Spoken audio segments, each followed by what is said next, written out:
بسم اللہ الرحمن الرحیم۔ السلام علیکم ورحمۃ اللہ وبرکاتہ۔ امید کرتا ہوں کہ آپ سب دوست خیر و عافیت سے ہوں گے۔ ناظرین، گھر میں سکون ہی سکون ہوگی۔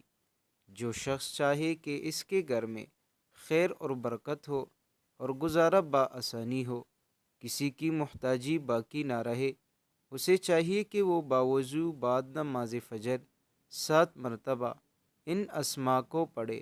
اول و آخر ایک ایک مرتبہ درود ابراہیمی پڑھ کر گھر میں خیر و عافیت کی دعا کر لیا کرے۔ اسماء مبارکہ یہ ہے: یا اللہ، یا سمیع، یا علیم، یا سریع الحساب، یا واسع، یا عدل، یا عظیم، یا متعال، یا عزیز، یا غفور، یا باعث، یا فعال لما یرید، یا رافع، یا معید، یا مانع، یا نافع، یا جامع، یا بدیع،